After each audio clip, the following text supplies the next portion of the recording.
got a little bit excited about Walz. How are y'all feeling about Walz right now? I wanted to do a look into it, mainly because pretty sure my parents are going to vote, and I don't know how I feel about Harris. We talked a little bit about her on Palestine, and I am concerned with how the whole Democratic Party is handling that and how the Justice Dems seem to be being treated.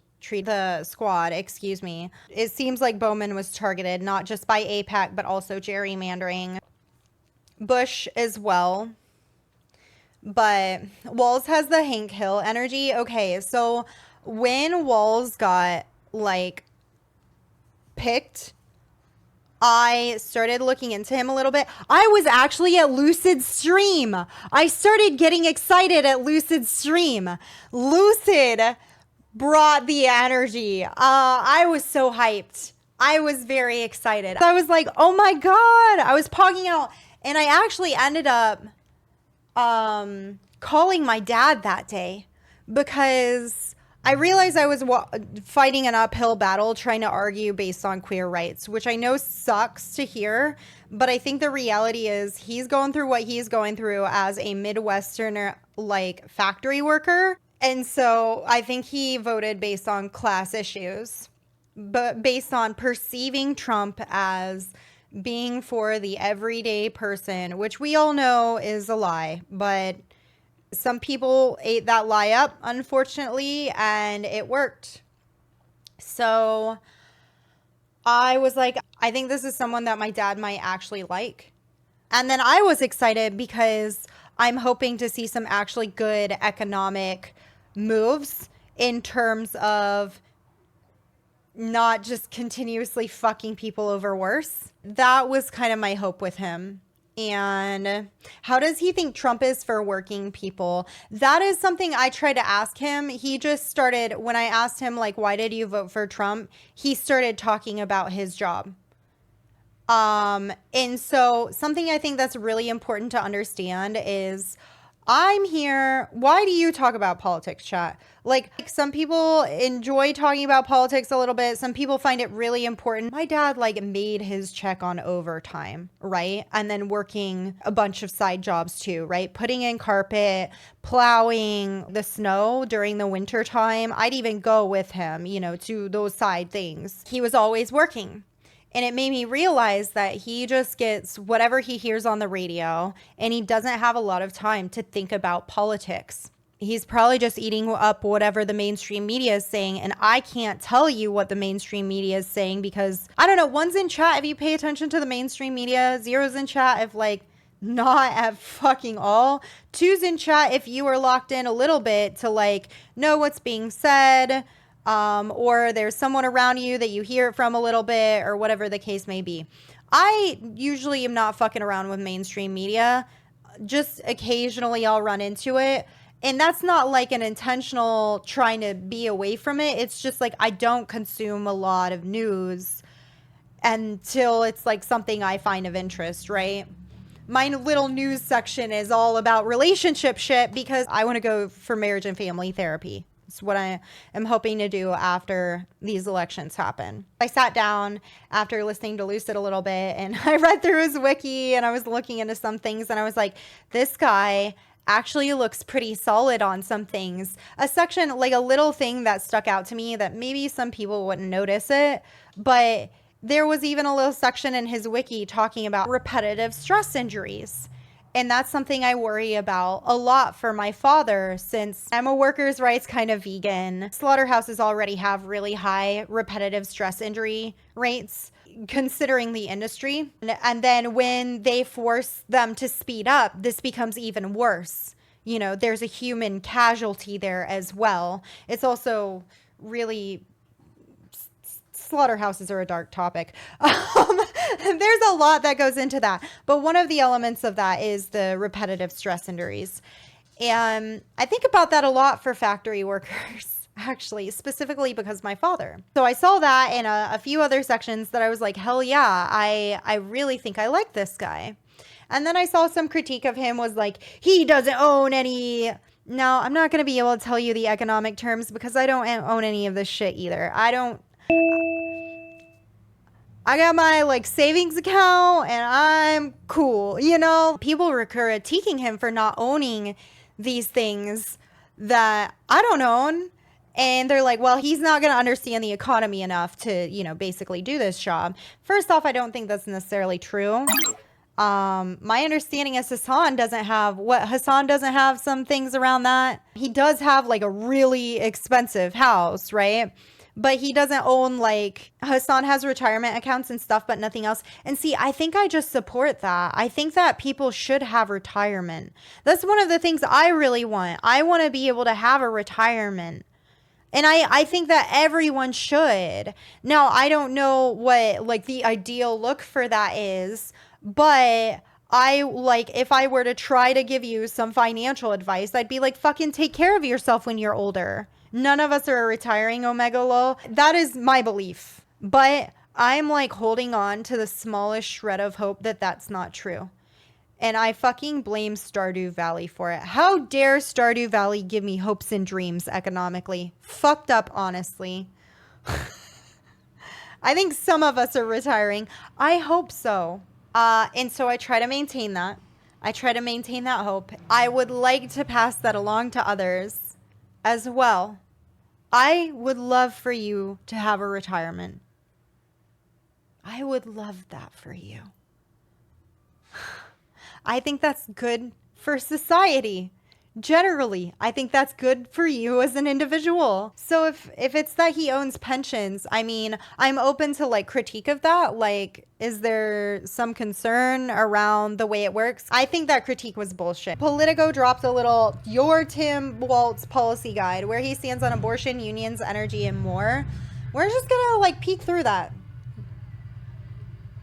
Tim Walz will join the Democratic ticket as the vice presidential candidate with an established track record on issues ranging from climate to education, following 6 terms in Congress and 5 years as Minnesota's governor. The former high school teacher, football coach, and National Guard veteran represented a conservative, rural southern Minnesota district in the U.S. House and could help reconnect Democrats with disillusioned rural voters. Still, Walz's policy reflect a progressive agenda, support for labor rights, skepticism of trade deals, and backing for increased public education spending. So we also have critiques from progressives on him. So some critique on the handling of the Black Lives Matter movement and potentially critique on Israel. I have to dig into that more. Are there any anti-abortion elected Dems left? I was going to say Manchin, but he's an independent now. No, Manchin just switched to independent, I found out, Juice. Because that would be my thought, too. Honestly, not sure. But I think that's why they like to hammer abortion, right? Is because they win on that issue. That's like an easy win for the Dems. He did? Damn, I hadn't heard that. Yeah, I just read that like here. I just read that the other day. And I heard it because he was also... There were a lot of people critiquing someone on something. And even he... Oh, no, it was a lot of people coming together behind Walz. And that's why I heard about it. Because it was saying, like, even Manchin likes Walz. And then it mentioned that he's a independent now, so, which makes sense. I felt like he was a dino. What's NBC saying? Okay, he's trying to say he's continuing to fight for... Aw, he's funny. He's very silly. Like, Jesus. My critique is that progressive kind of just means that he hasn't gotten too in the way, and that's a really shitty bar, in my opinion. Do you mean that specifically with Walz? Or... Because it does seem like he implemented some pretty progressive things in his area. He is in a red state and managed to get things passed for free lunches and breakfasts for kids at school, which is, you know... Yes, that should be a basic thing, but in a red state, unfortunately, that's apparently pretty hard to get. And he speaks to it in a way that has worked. So it does seem like he, from what I've seen. Now, You feel like he just hasn't gotten in the way in his state? I guess as someone from the area, he seems to have done very well. But I'm from Indiana and we're pretty yikes. Yeah, tampons for schools too. Which Republicans used to insult him, but that's goofy. Even Trump supported that. I guess it was in prisons. But yeah, so I guess the context may be a little bit different, but like they're just being really absurd. Really absurd. Yeah, that's great stuff, but I don't think he was all that responsible for it. He's pretty moderate. He has a progressive constituency that he actually serves well. I'll have to dig into it more. The former high school teacher, football coach, and National Guard veteran represented a conservative rural southern Minnesota district in the U.S. House and could help reconnect Democrats with disillusioned voters. So why are they directly saying it's a conservative Minnesota district, whereas chat's saying like he just has a progressive constituency? Why is there that? Where are you getting that perspective from? Okay. Still, Walz's policy, and again, like this is something I'm very open to. I could absolutely see the media wanting to spin it a certain way, wanting to keep energy up. Like, I'm open to the idea, but please get me, like, why do you feel that way? Let's dig into it a little bit deeper. That mix of rural appeal and progressive bona fides, Kamala Harris may be hoping that Walz will bring a balanced appeal that could shore up support across battleground Midwestern states. Here's where Walz stands on some of the big issues driving the national policy conversation. Okay, labor, let's go. Walz has been championing progressive labor policy since Democrats took unified control of the Minnesota state legislature. Since 2023, Minnesota Democrats have outlawed non-compete agreements, which can inhibit people from switching jobs within the same industry, barred employers from penalizing workers from skipping out on anti-union and other politically charged meetings. Hey, that's good. Like, I feel like that's really important. I'm just thinking of all the shit that Amazon did to like fight against people unionizing. They seem to like put a lot of anti-union propaganda. So that's pretty cool. Effectively raise minimum wage for employees of small businesses and set the stage for an expensive paid leave program. I'm sorry. I think the way he reframed his policy as neighborliness when accused of being socialist was really well done. I strongly agree that his rhetoric is good. I'm hesitant with people who have good rhetoric because Fetterman. So I'm like, okay, what has he actually done? Like, I'm scared after Fetterman. That fucked me up. That was heartbreaking because usually the Dem reaction is to deny and then move their policy positions to avoid that perception. Yeah, I feel like what are they really doing that on? I feel like they're kind of doing that on the rhetoric against him with the George Floyd protests.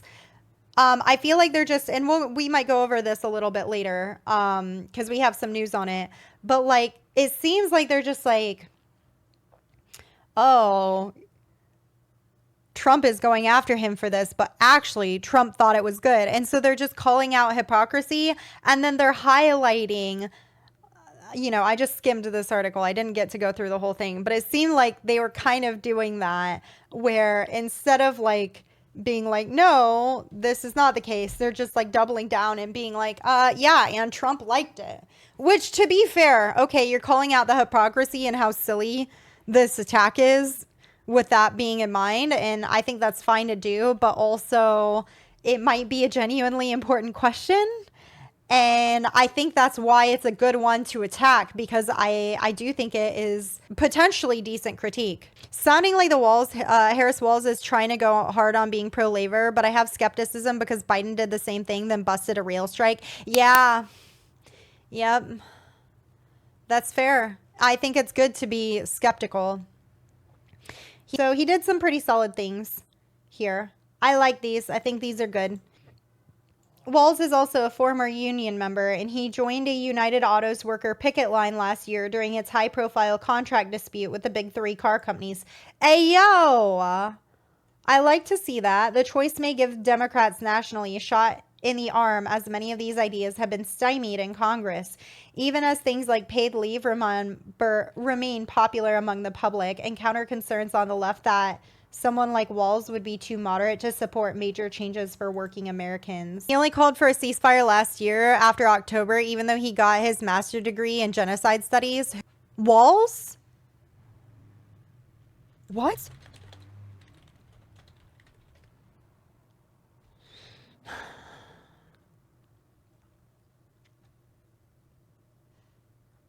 Where did you get that information? Master's thesis was on Holocaust education in high schools.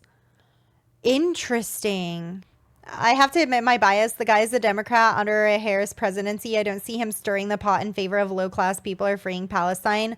Oh, yeah. I mean, if you think one of these motherfuckers is going to show up and free Palestine, yeah, you're misunderstanding what's going on. This is my analysis, so I always want to qualify it with that. But from what I'm seeing, it does look like anti-genocide politicians willing to speak out against Israel in a meaningful way are getting targeted. So like, yeah, we would be silly gooses. Silly goose behavior if you think that Harris is going to pick a magical pick that is like, has the right position on that. I don't expect that to happen, and I think that from an electoral perspective, I just wanted to support the people who were speaking out. And I think we should be talking about the fact that's one of the big betrayals. That's how his students were able to predict the genocide, because he gave them a really good lesson on genocide. Oh, so he's got the education on it and the whatnot. Ooh. Still 10 times better than Trump Vance. Oh, undoubtedly. If you're going to vote for one of the two big ticket, if you are someone who cares about the genocide happening currently, and you're thinking about that, and you are decided that you are going to vote for one of these fuckers that you want to put your vote in, yeah, Trump is Trump uses Palestinian as a slur. At least, so the only argument I could hear is like, well, they're quieter about the genocide and less hostile. And it's like, I guess that is an accelerationist kind of perspective, right? But they will also do things. It won't just be like rhetoric makes American people more angry. It'll be like more genocide happening more quickly. And I personally am not a fan of that. So, yeah, absolutely. But I don't think that should tamper down, even during election season, I don't think that should tamper down critique of the Democratic Party. I think they should still be fully responsible for it. And I think that's something that should hurt during election season. And I know that some people get stressed about that because they are facing off, Trump, but... well, maybe don't fucking fumble so hard. Damn. Louie, Jesus. I'm like, these motherfuckers fumbling? If you fumbled that hard, what the hell? Mainstream liberals were giving protesters crap for protesting Harris on the genocide in Gaza. Yeah, in Michigan, right? Conveniently forgetting people that were protesting Obama on supporting gay marriage and supporting DACA dreamers until he supported those policies. Ooh, rhetorically, Trump is more aggressive and curt, but greater investment into Israel happened under Biden. Both parties have no intention of supporting the Palestinian people and condemning Israel. Okay, but this happened in October during Biden's administration, right? I'm not denying that there's been conflict, because it seems like it's been a continuous boiling conflict.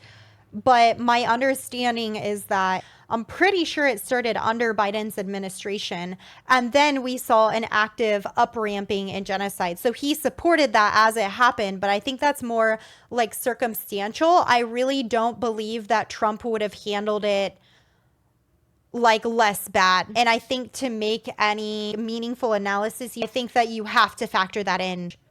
Genocide has been going on for over 70 years. Yeah, you're starting that with the Nakba, right? And I would say it even started potentially before the Nakba. But with that being the case, it does seem like you have it happening in spurts like that, like the Nakba.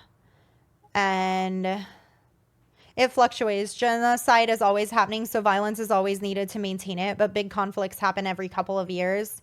I really like your focus there and being like, well, let's look at like the amount, but I think there's additional context there. And I would not trust, I do think Trump would be worse. I think the rhetoric is solid there. Now, that doesn't mean that I think Biden is good. I think he's been awful. Zionism started before the Nakba, yeah. But if I recall correctly, the beginning of Zionism's implementation was the Nakba. I think they started rolling in and setting the stage before the actual Nakba had happened, but I could be wrong. I need to read something on it. I started reading, I forget what it's called, but Ariana, the person that I posted the interview with in our Patreon, but she recommended some books and I picked one of them up. The Ethnic Cleansing of Palestine by Ian Pape. I just started that a little bit. Oh, anything by Ian Pape is great. Yes, that's one of the best to look at. Well, I'm going to be digging into that. Ariana is cool. We're both Iranian. All I can say about Ariana is good. Like, from her interview being the most fun and the most energizing to her attitude just being iconic. And she was like, I was struggling a little bit with certain things at the event, and she was like there for me. She's kind of like wild a little. It is iconic. I like her a lot. I think she's great. Healthcare. Walz's healthcare background includes outspoken support for abortion rights. He signed a bill in 2023, codifying the right to abortion in Minnesota. And in March, he joined Harris at Planned Parenthood Health Center, the first visit by a sitting vice president to a clinic that performs abortions. Earlier this year, he told the Star Tribune about his wife's experience using in vitro fertilization to conceive their 2 children in the wake of the Alabama Supreme Court decision on IVF. It's not by chance that we named our daughter Hope, he told the paper. Walz has also been a supporter of LGBTQ plus rights, signing an executive order last year to protect access to gender-affirming care in the state and another to ban conversion therapy in 2021.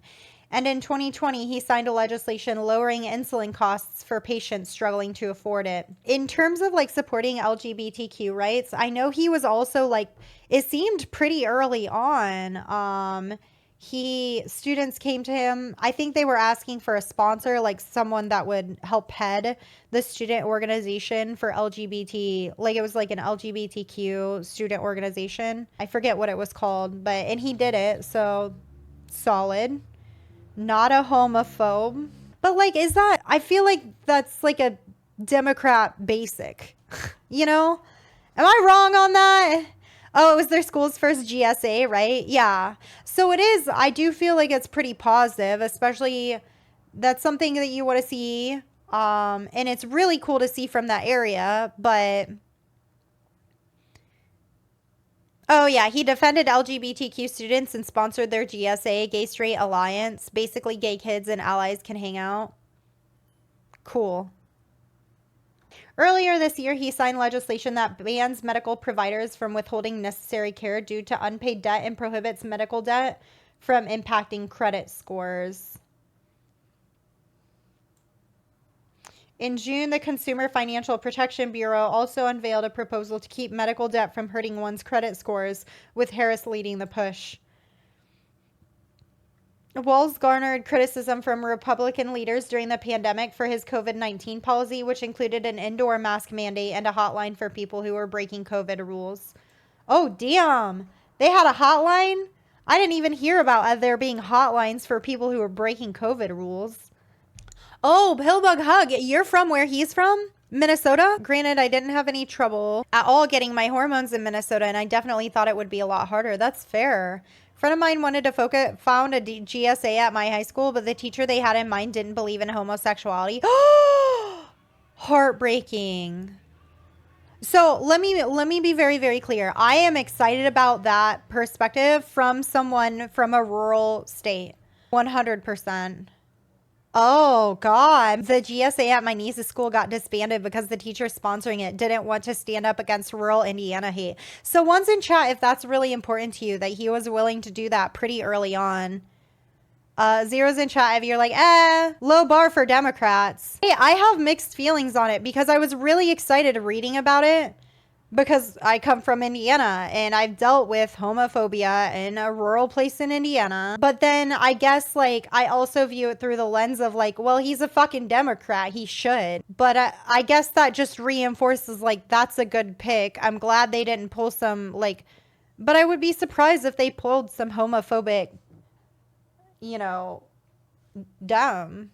I think early on is surprising and good. That's why I like emphasize it was early on. Like that does seem pretty solid. So energy, where is he at on energy? Walz has consistently drawn support from labor, industry, consumer, and environmental groups for a suit of climate bills he signed as governor. Those include a law that mandates 100% clean energy in the state by 2040, comprehensive energy permitting reform, boosting electric vehicles, and banning PFAS, forever chemicals. Okay, but we need to make sure that we're getting trains in there. Do we have any Democrats pushing for more trains in public transport? How is he going to go 100% clean energy? That's a good question. What's the difference? What do you mean? What's the difference? On what? Need to make better use of the light rail. So you have a light rail. What is the light rail like in Minnesota? Yeah, because Pillbug Hug is there. Is that a train? Is that a train above ground? Like it gets light and so it's called a light rail? That's what I figure a light rail is. You get light on it and it's a rail. I mean, what else would it be? Because not heavy. Is that real though? For real? Not heavy rail, just light rail? So like transport, like people transport rather than like, I don't know, transporting heavy rocks or whatever they do. If only it were solar powered. I'd love that. That'd be cool as fuck. You ready for your solar punk future? Light rail or light rail transit is a form of passenger urban rail transit using only rolling stock derived from tram technology, while also having some features from heavy rapid transit. Rapid transit. That is heavy. That's the other one, right? The term was coined in 1972 in the United States to create an English equivalent for the German word Stadtbahn, meaning city railway. Oh, okay. So it's like city railway. Different definitions exist in some countries, but in the United States, light rail operates primarily along exclusive rights of way and uses either individual tram cars or multiple units coupled together with a lower capacity and speed than a long heavy rail passenger train. Okay, so I was wondering if it was like passenger train versus, but it's not. Heavy rail would be lower capacity and speed. It's higher capacity and speed. Gotcha. So like the difference between the railway between like Washington DC and Baltimore as compared to just like the transport in Washington DC. Got it. Cool, cool, cool. Cool, cool, cool. So you've got something in Minnesota. A little something, something there. It feels like a bus, but it's on a track. Gotcha.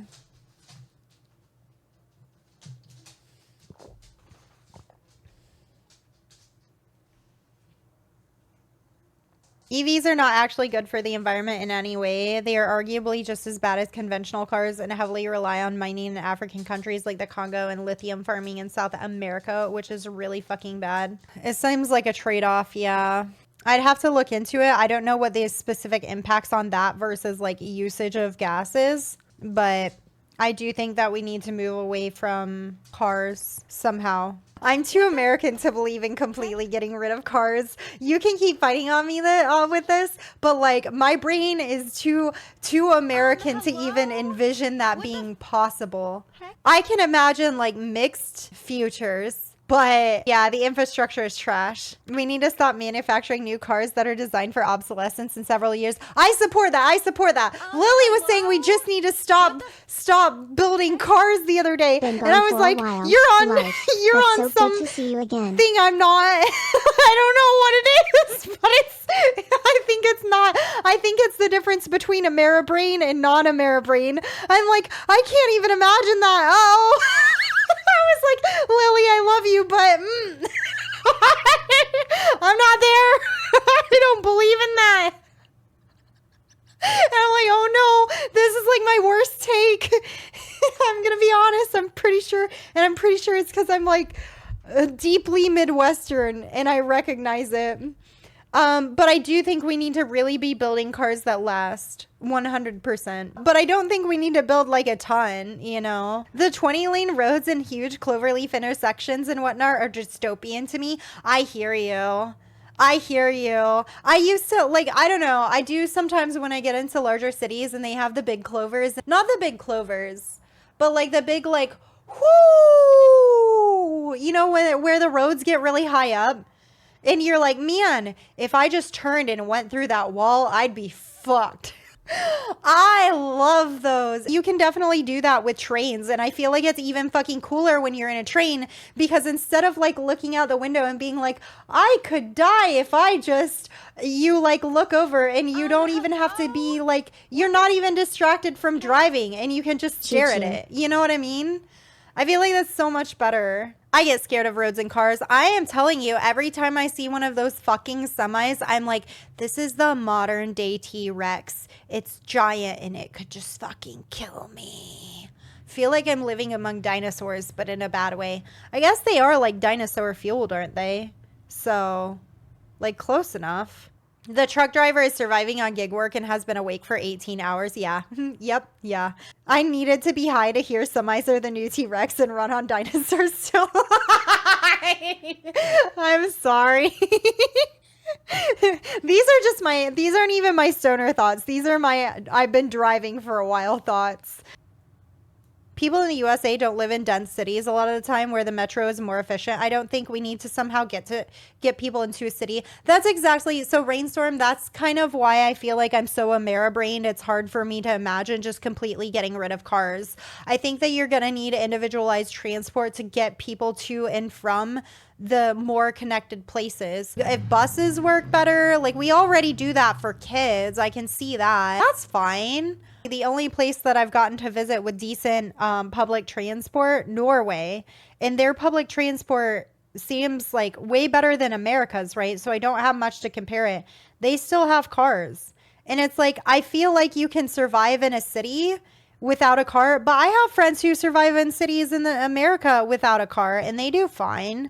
But the thing is, like, I don't know how you'd get out to some of the more rural places, but only a small percentage of people in the US actually live in places where public transit wouldn't be viable. Oh yeah, no, and I'm fine with that point. So what I'm talking about is when you're envisioning a future without any cars, I'm like, zero? I don't see it. I think cars can be a useful tool. I think that we need to minimize them as much as possible. Hear me out. Cars from the public library. Yeah, so what I've been thinking is I almost want to see, like, you have these centers where you have public transport and you focus on that. You push all the cars out. And I don't even know if we want people to necessarily own cars unless they are a farmer living out in wherever.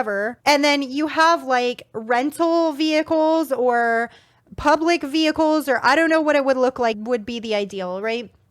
But vehicles on the outsides, on the very ends of the public transport to get to wherever rural place the person needs to travel. And it's not for traveling to another city center. You want to have trains, but it's like I'm explicitly going out to see my family in like a rural place because I'm going to be real with you. I want my car if I'm going to see my family. And it doesn't even have to be my car. It has to be a car or a way to go from the rural place. You need that. And I don't care what it looks like, but it has to exist. The easiest way I can conceptualize that is some kind of public car or something at the endpoints of the places where you have the decent public transport. And again, not even from city center to city center for those, but to the people further out. You always miss my context on the not building cars comment. I'm sorry, America brain. Not building new cars is also not the same as getting rid of all cars from one day to another. Oh yeah, for sure. Like I said, Cubans are still driving cars from the 70s with a much worse infrastructure than the US. I know I live at the tippy top of a mountain. I think I would still need a car, but I'm all getting rid of them. If there's a way that even people in really hard spots could still travel, then yeah, get rid of them. Oh yeah, like if there is a possibility, I just think that cars would be more efficient with that. Like realistically, once you get in the more rural areas, I imagine like an airport's rental car area, just like city has a fleet.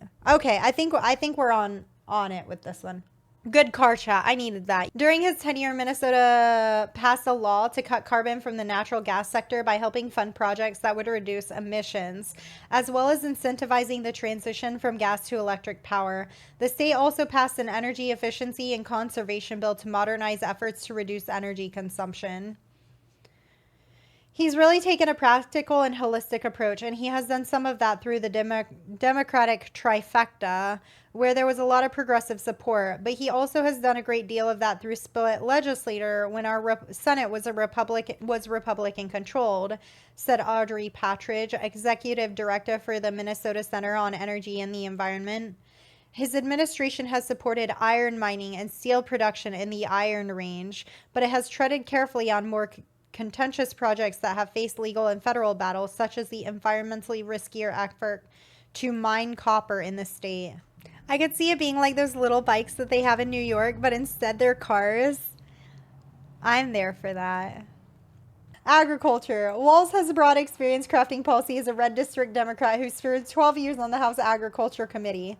Minnesota is the 6th largest agricultural producing state in the country. I wonder how I think Indiana is actually, California is first. Where is Indiana on this? I heard they're actually not known for agriculture, but, we're on 8.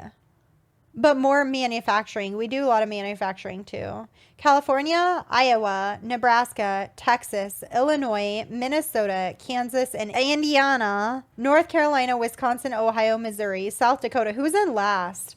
Alaska, Rhode Island, New Hampshire, Massachusetts, Hawaii. West Virginia pretty low on that too. I guess that makes sense. Interesting. Walz helped draft and pass the 2008, 2014, and 2018 farm bills in Congress.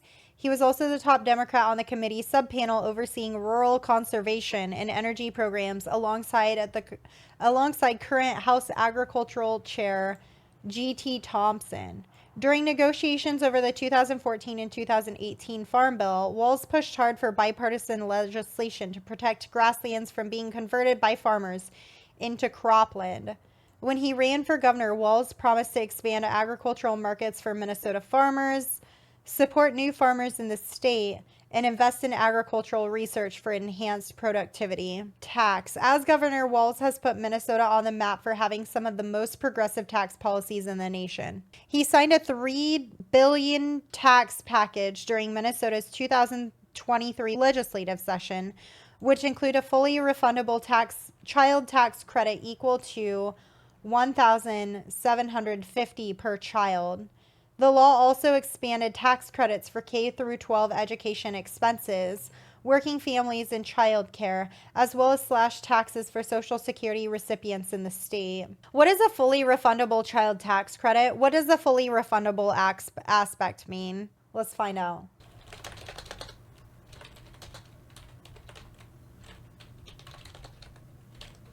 A refundable tax credit is a credit you can get as a refund even if you don't owe any tax.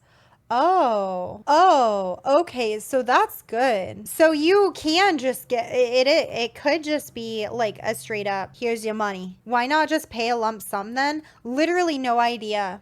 Let me know if you find out. All right, cool. Cool. For what it's worth in the world we live in, this is a decent policy that works within our weird ass economic framework. That's what I was kind of guessing is the goal there. So this seems good, but I'm open to if there's a better way to improve it. To pay for those cuts, the Minnesota bill raised hundreds of billions from a new global tax on multinational companies. Ooh, how do we feel on that? That's interesting. Specifically, multinational companies. As a former U.S. House member, Walz was also active on progressive tax policy, although the bills he sponsored didn't make it into law. For example, he sponsored the Universal Economic Stimulus Act of 2008, which would have given a $300 refundable tax credit to Social Security and veterans benefits recipients with earned income of less than $3,000 annually. Walz also proposed to expand the standard deduction and the federal child tax credit while clawing back tax benefits for oil companies and mandating new tax reporting for securities brokers. Is a security broker, are these like bank boys and girls and NBs? Are there any NBs in the banks? Security brokers are professionals who connect sellers and buyers in the financial market. They sell stocks and other securities to customers and suggest investment options to them. Okay, so yeah, they're the ones doing the deals. And so they're mandate new tax reporting for them. That's probably just good. Clawing back tax benefits for oil companies, that's a banger. Fucking get it, my guy. Yeah, I mean, who doesn't support the federal child tax credit? I guess Republicans, right? But they're just evil. But Republicans just hate poor people. And then the standard deduction. So that's just for everyone, right? Why do they have tax benefits at all? Tax them 100%. Who? Brokers? Oh, oil companies. I mean, yeah, fuck it. I mean, I don't know. You can't tax someone 100% or they won't make any money, right? But I do want to see oil companies just die. Tax reporting for brokers probably means more reporting on the transactions of their clients. Ooh, interesting. Fuck big oil. I would not recommend that personally, but I might have different standards. Okay, let's get in on his economic policy. Let's go. Walz is firmly aligned with Harris on care economy issues she's prioritized since taking over the top Democratic ticket last month. As governor, he signed legislation that guaranteed paid family and medical leave for workers and provided $545 million worth of child tax credits to parents in the state. He also raised sales taxes to support rental assistance programs and expand the state's housing supply.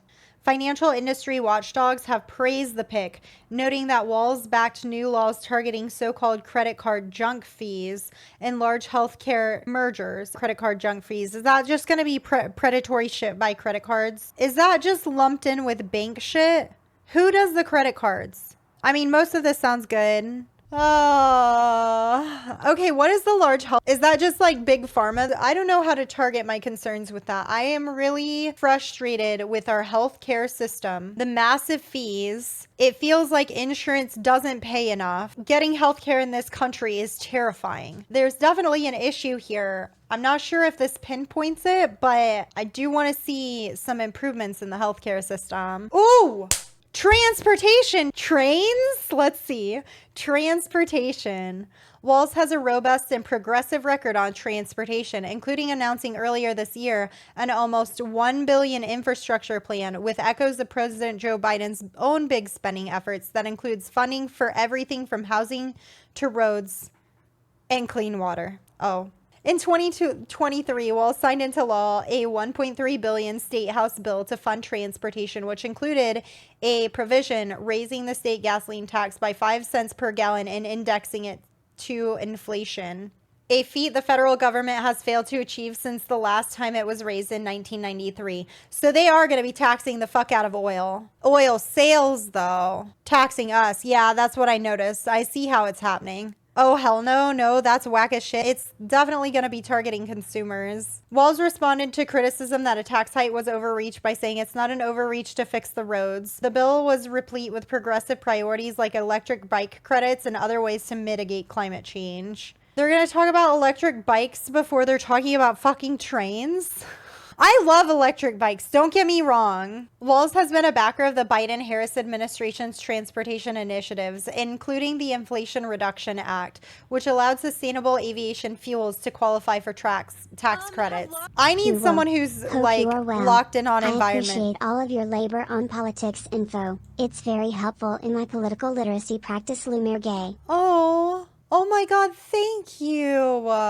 I'm like, I have to be boring the hell out of chat, and I am so sorry, babes. But this is important to me, and I actually really appreciate the conversations. Appreciate your feedback. I love the arguments in chat, actually. I'm not gonna lie. The respectful ones. So I really appreciate that. Thank you so much. If he doesn't want communism, then he needs to incentivize the energy companies to switch their energy manufacturing so nuclear is profitable compared to natural gas and so on.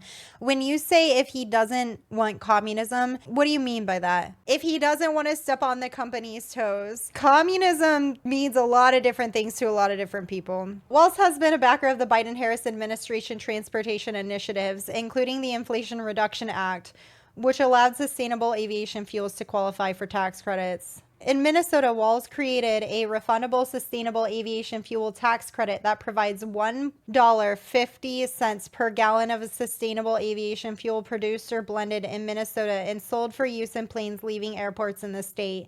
He also implemented a construction materials sales tax exemption to further incentivize those operations. So I do think that sustainable aviation fuel is a worthwhile, like, scientific endeavor. I'm not sure that they've actually made it very far on that.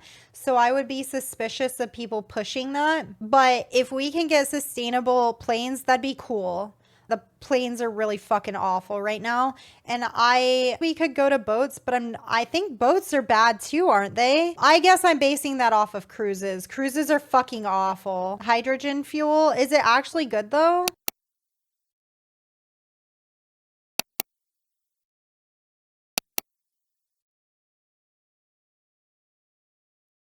What about a nuclear reactor in the plane? Kind of like how you have the nuclear boats. Do we have the ability to do that yet? Boats are fine. Cruises are a dumpster fire. Boats are probably the worst. And I don't think we're going to get rid of, like, international travel. So we need to do something. Yeah, like a nuclear boat. You want nuclear planes? That could maybe work. I don't know the feasibility of that. Oh, sounds like a potential hazard if the plane decides to come down inefficiently. That's fair. Because of crashes? Yeah, I guess that'd be super unsafe. I felt the same way about boats, but apparently boats are pretty safe. But I guess they're in the middle of the ocean. What are you gonna do? Blow some fish up? Get those fucking horseshoe crabs! Hell yeah, brother! Technology. Walz has a record of boosting state investment in tech, advancing labor protections in the industry, expanding access to broadband internet. I love that. One of the concerns I had for my family, especially my grandmother who lives further out in Indiana, is really bad access to internet. For a while, there was just a straight up monopoly by one company, and she was getting really awful internet access for high rates. So that's good to see. In passing bills to safeguard data privacy, his approach has managed to please both progressives and the tech sector, which leaves some industry leaders hopeful that he and Harris could usher in a pragmatic approach to tech policy. With Walz as governor, Minnesota became one of the first states to ban deepfakes in elections last spring. In May, Walz signed into law a comprehensive voting rights package that strengthened those statutes, including fines and prison time for people who use AI-generated deepfakes to influence an election. Okay. Electric ground tractors and catapult-assisted takeoff on airport runways would make more sense. What? Are you suggesting that we simply fly to Europe in electric ground tractors that we catapult? Do we get like a little parachute too? Is that what you're saying? Like, just stick a parachute on them and let's do it. I'm there. That feels very Midwestern. I'm driving, okay? I'm off on the details, but basically that's it. I love that. We're really thinking outside the box today. Planes, why not just catapult tractors, honestly? Catapult assisted takeoff sounds awesome, but I know some nervous flyers who would never get on board. I'm imagining that, oh, what is this ride called? Hey, Minnesota, Governor Walz here, out at the State Fair with my daughter. Ho. Every year we as a family do something old and something new. I get to pick something, a classic, the old mill ride. The slingshot. And then Hope gets to pick something new. I think we're gonna go do the slingshot. Which I don't know what it is, and they're keeping it from me. I'm imagining it's just this, but then it lets go of you. It even looks kind of like a tractor. We could do this. Just give them 2 umbrellas. Honestly, we have the technology. We've got it, chat. We have solved the plane emissions problem. Good job. I'm very proud of you.